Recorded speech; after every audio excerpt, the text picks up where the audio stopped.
This is the new Tesla Model Y. There have been some significant changes to the exterior design. There have been some big changes to the inside too, though you have to know what to look for. One key change though will be very welcome. You have to wait to see what it is. There are some other changes too which help the Model Y feel a little bit more expensive than before. One is in here. Then there are the changes underneath the skin which are designed to make the car better to drive. And I'm going to tell you some big news about the battery and the motors, which might surprise you. And we might find a few things that are a little bit embarrassing for Tesla, such as what's on the screen right now. And finally, to make sure you're fully aware of the differences between the new car and the old one, I'll be pointing them out to you very, very clearly. I'm Matt Watson, and you're watching Car Wow. Let's be honest, the Model Y is the least attractive of all the Teslas, and that's saying something. Sorry, but there is something ever so slightly fish-like about the Model Y, even more so than the Model 3, but they fixed it. Now, normally when a manufacturer facelifts a car, they just put a new design bumper on and maybe some new headlights. They don't touch the metal bits. But Tesla has here at the front. So there's a new bonnet and there's new wings. And you need the new wings really because the headlights are a completely different shape. Look at them, they're like this thin strip. You see what they've actually done is move the main headlight unit down here like so many other manufacturers do. I think the whole trend was started with Citroen. These are just your daytime running lights. And as you can see, they blend into this strip right across the front of the car. You can clearly see how this car is inspired by the Cybertruck, even like this Sharpie edge here. Other changes are in the plastic bits here. You've got bigger air breathers than before. The whole low bumper has been redesigned. And you know what, as facelifts go, this is by far and away one of the most effective ones I have ever seen on any car. It actually looks all right. Changes at the side are minimal, basically just some new alloy wheel designs. These are the 19 aero wheels, but you can get 20s. Oh, and the new Model Y doesn't have the little mud flap that the old car did. There are some new door mirrors though with this little crease in them there. Kind of look cool, but they do serve a purpose. More on that in a second. The biggest change is here at the back. So this is the old Model Y. And do you know what? It's as though they didn't even bother to design this car. They just got a Model 3 and then just stretched the image on their phone and goes, that'll do. This is way better, isn't it? It actually looks quite good for like a mid-level family SUV. Some key differences, you probably notice the rear lights, which look very, very cool. And they actually project the mood lighting here over the Tesla badge. Look, if I put my hand there, you'll see.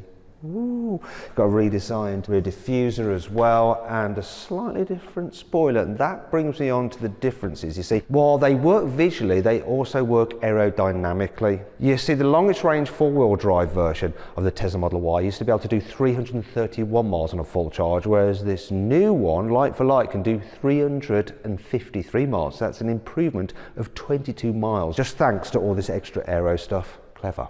Now, Tesla hasn't really said that they've improved the quality on the new Model Y, but I think they have. Here's why. So, listen to me open and close the door on the old one.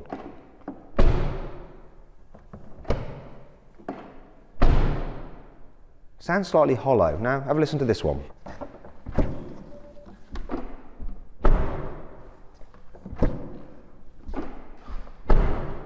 That sounds more expensive.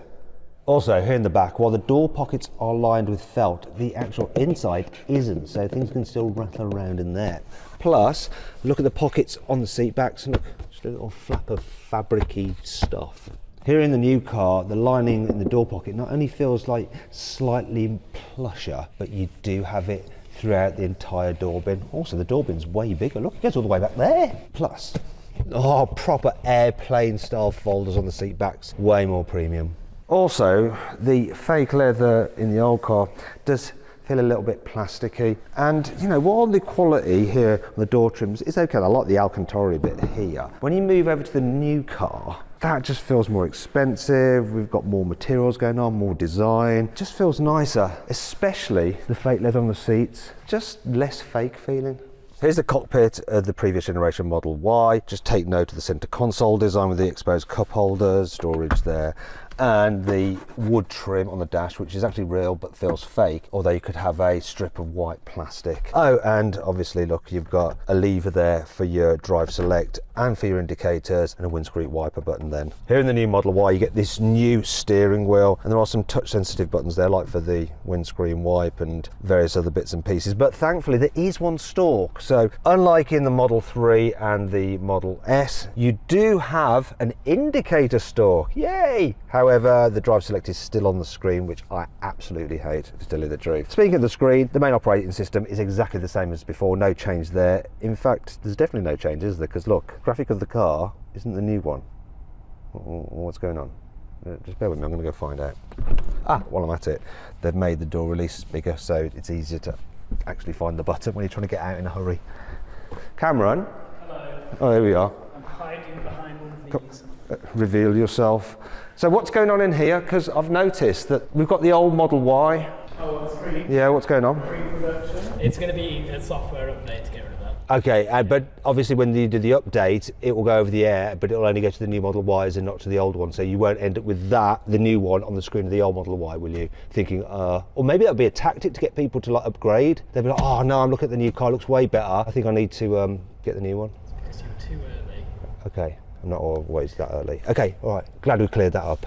The new Model Y gets the dash design of the new Model 3. And while it looks similar, it also looks way better, doesn't it? And you get like this kind of fabric here on the dash. And obviously this big light bar that sweeps round the front of the car like that. And you can, of course, change the colour of the ambient lighting. I should point out that unlike with things like BMWs and Mercedes and stuff, this is all standard, included in the price of the car.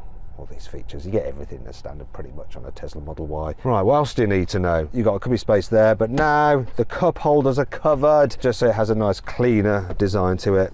Very similar, but just slightly better. Plus, the seats just feel better than before as well, more comfortable, and they're perforated. And the reason they're perforated is that as well as being heated, they are now also cooled. Look, you can cool your seats. Lovely. There is something that I think is better about the old Model Y compared to the new one, and it is the price. So for this dual motor long range version, it's £52,000. This new one here, they haven't actually explained the full pricing system, but this is a launch edition which gets an extra badge and some slightly different trim on the dash. But other than that, it's the same spec as that car. This is £61,000, so that's an increase of £9,000. If you take away the launch edition, maybe what's that, £2,000 max? It's got more expensive. So the Tesla Model Y has always been very spacious, loads of headroom, knee room, foot space and all that kind of stuff. And you could recline the seat slightly by pulling on that lever to get them into that position. But other than that, it's a little bit kind of bland feeling in here. Here in the new Model Y, there is the same feeling of space, but there's something I've noticed that really improves the comfort. And it's that these seat bases just seem to extend further, give you more support under your legs. That is better. You've got different seat architecture, and once again, they're perforated. As before though, the rear seats are heated, but not cooled like in the front, which is a bit of a shame. And you have a little button down by the side to recline the rear seat. So rather than having two positions, you can alter it a little bit more precisely, just as you want or don't want it. And then there's this. Look, you've got a screen here in the back for the rear passengers, so you can control things like different games and look at movies and all that kind of stuff, control the climate here in the back. And there's this feature as well. I can move the front seat forward, just like in a limousine. You know, you can squash the person in the front just for lols. Now, one of the things that people complained about with the Model Y was that the suspension was just too firm for this kind of car. So the good news is that Tesla has worked on the suspension for the new car. However, I found out that actually they've made the suspension firmer. Anyway, as well as doing that, they've altered the suspension geometry, the steering feel. They've also stiffened the body shell and used the damper profile from the Model 3. And to be fair, the suspension on the Model 3 feels better than on the previous generation. So maybe even though it's stiffer suspension, it just works better. It's hoping.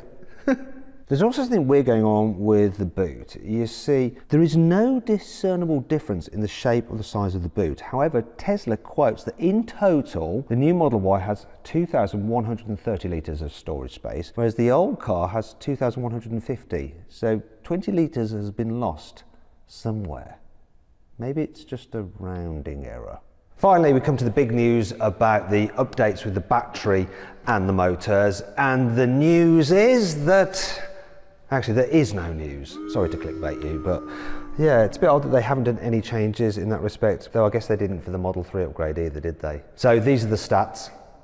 Now you might be thinking, I need to get myself a Tesla Model Y, but I don't think the changes with the new one are really worth it. So what I'm going to do is get an old Tesla Model Y, get one used, and you can now do that through CarWow. Click on the pop-out banner up there, follow the link in the description, or follow the QR code on screen now. You can see a listing of Tesla Model Ys currently on sale on CarWow. On the flip side though, you might be thinking, do you know what? Finally, I can get myself a Tesla Model Y because now it doesn't look ugly. This is much better. Well done.